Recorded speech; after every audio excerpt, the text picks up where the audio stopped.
Hi, I'm Lena Rao. Welcome to our Ask a VC show where we put VCs in the hot seat. Today we're joined by David Golden of Revolution Ventures. David, thank you so much for joining us. Thank you for having me. So I want to go into your bio a little bit before we start. You co-lead Revolution Ventures, which is the early stage venture arm of Revolution LLC, the investment firm co-founded by AOL founder Steve Case. Of course, we're owned by AOL as well, so just adding that in there. You currently serve on the boards of Barnes & Noble, Blackbaud, Everyday Health, and Vinfolio, and you previously served on the boards of Extend Health, Exclusive Resorts, and Revolution Money, and you were formerly the head of TMT Banking at JPMorgan, so you've really been on all different sides of the equation. And you know, to be honest, I went into all of that because we don't really have that many guests that have had this sort of extensive experience. I could have gone on far longer on your bio, but you've been in this industry for a while, and you know, you've definitely seen the past bubbles, you've seen the past transitions of the technology world, and now you're seeing the current state of it. We've talked a lot about maybe a potential bubble happening now. What's your perspective? Well, my perspective is that it's very hard to see a bubble, obviously, when you're in the middle of it because everything feels like the normal. Right. We have seen the movie before where valuations tend to get a little bit ahead of fundamentals.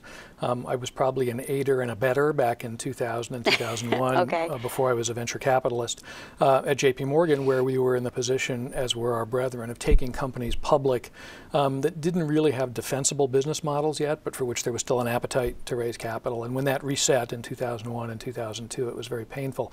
So I tend to be a bit more conservative about this, and I wouldn't say that the entire asset class is in a bubble, but you can certainly point to instances where valuations for really interesting young companies seem to be disconnected either from current fundamentals, how much money are they making or what's their revenue, or even their potential fundamentals if you look forward 2, 3, or 4 years. So the market ended up correcting itself in the last bubble. Yes. And then, you know, do you sort of see that happening in 2014? I do. I think it will be a little less dramatic than in 2001 and 2002 for a couple of reasons. First, it's not pervasive throughout the asset class, but you'll see resets in certain areas that will be painful for those investors.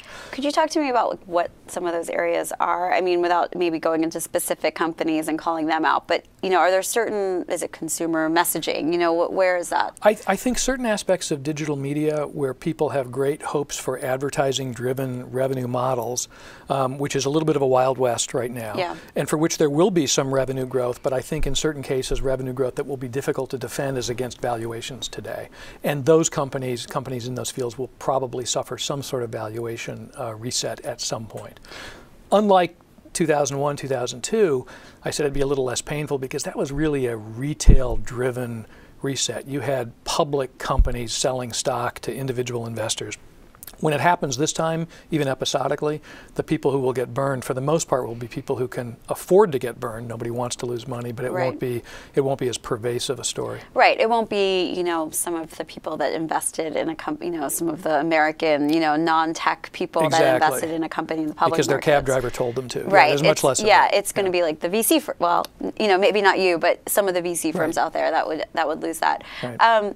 You know, do you think that calling it a bubble is the right term? I mean, you know, are we just in a different shift, and it's, you know, maybe the word bubble is something that we always kind of, you know, associate with something like that. Right. Well, bubble is it's catchy and it's sort of shorthand, and frankly, it's easier for the media to seize on it. You'll never hear policymakers say bubble because it's sort of inflammatory, and I do think it covers too wide a canvas to call it a bubble. I do think there are valuation bubbles around particular industries and sub-industries and companies, and I think those will reset. And it doesn't have to be dramatic, it can be even gradual. And to be honest, that's a good thing. I mean, bubble's a good thing when you're selling.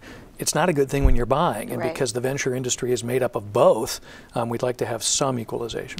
Well, let's talk a little bit about Revolution and what you guys are trying to do. And so tell me, what's sort of the investment philosophy around what you guys are investing in? Sure. Well, Revolution started about 10 years ago, initially as the personal investment company for Steve Case.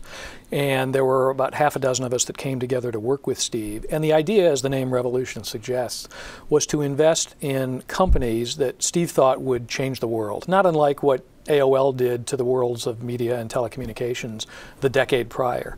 So what we looked for were big markets where people were spending lots of money but where talented entrepreneurs had seized on some technological innovation that allowed them to create a different business model.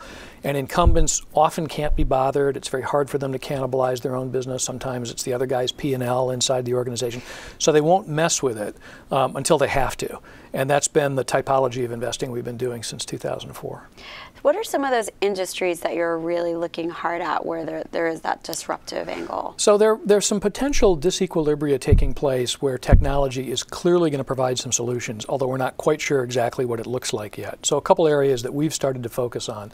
Educational technology is one. Obviously, the distribution of broadband, the rise of the internet, the distribution of content has produced some very interesting companies, both in our neighborhood here as well as across the United States.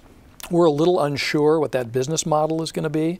The MOOC model is very exciting, but as of yet unproven. And a lot of money, a lot of venture capital has gone in to try and establish. Have you guys invested in any MOOCs? We have not invested in any MOOCs, but we have invested where we thought we could learn where people will actually pay for content, because the problem with MOOCs, at least from our standpoint, is it's a lot of looky-loos, but not very many people who are actually willing to pay. Right. So we invested in a small company in Chicago called Bench Prep, and as the name suggests, it's a company that helps students of all ages prepare for different standardized tests, not only SAT and LSAT, but some of the paraprofessional tests like nursing and the like. And what we've discovered is that if you can deliver the right content in an engaging fashion, people will swipe a credit card and they will buy it, and they will buy it repeatedly as they want to deepen their knowledge base. So that's our toe in the water in education technology. A second area that we are looking hard and fast in is financial technology, more broadly defined. There's been a lot of disequilibrium in the small and medium business lending market, really since the financial crash. Absolutely. I mean, there's Lending Club. I mean, there's Prosper. There's a lot of interesting sort of lending models that are happening both to the consumer and to the business. Exactly right. And we've seen a lot in the consumer, and there have been some very great companies built, Lending Club being one of them. We're looking a little more closely in the areas of small and medium business where the technology can enable faster, more accurate credit underwriting with greater security. And we're looking at about a half a dozen opportunities that are exploring that space now. Yeah, I mean, and that's an interesting space specifically to the small business because, you know, as lending sort of tightened up over the past few years, I mean, you're really disrupting some of the banks there. Very much so. You know, when you are disrupting some of these large industries, you know, you look at companies like Uber with, you know, transportation, and then you look at, you know, a company like Airbnb with hospitality and hotels, you definitely get some pushback on the regulatory. Do you see that in the financial services industry, and sort of how would you advise companies on that side to approach regulation? Absolutely. Most of my partners are in Washington, D.C., and we spend a lot of time with policymakers on the Hill trying to understand what the various currents are, whether it's the delivery of a service like hospitality, whether it's education technology, which ultimately the federal government and state and local governments are becoming increasingly the consumer of that product, or obviously the delivery of healthcare services has become the norm. We urge entrepreneurs to make haste but be careful. You have to break some china to get the attention of regulators, but obviously you have to be thoughtful about where you're prepared to take risks. The companies you mentioned, Airbnb and Uber, have done an amazing job at building a marketplace in highly protected local industries. And they I don't want to say they didn't care, I'm not privy to what went on in those boardrooms, but they clearly thought it was better to apologize after the fact than ask for permission before. I think there's a combination. I think you can do both and be very effective. Do you think that's going to be something we're seeing more entrepreneurs maybe kind of interfacing with regulatory agencies and doing that hybrid model of just kind of dipping their toe in, showing what they're doing, trying to start from the beginning? I don't think you can attack these big markets the way you could 10 years ago and not be mindful of the regulatory environment, either federal or state. Well, so we're just sort of heading into 2014, and you know, because you've had such a great sort of insight over this market, I want to hear, you know, what's sort of your big prediction? Is it going to be more IPOs? We talked a little bit about this bubble, but do you have any sort of big predictions for 2014? Well, I think it will be a good IPO market. I think the markets have reacted well to the likely tapering that the Fed is going to to begin engaging in imminently, and I think that's good for the capital markets. So the exits into the public markets, I think, will be healthy but not crazy. I think M&A will actually pick up in 2014 and 2015, and that's just because the likely buyers have so much cash on the balance sheet, right. and there's sort of no place for that cash to go. So as you're building companies and looking for ways to monetize, either through partnerships or actually exiting, I think it will be a great opportunity in 2014 for those sorts of partnerships. Great advice for some founders out there. Thank you so much, David, for joining us. Thank you, Lena. Appreciate it.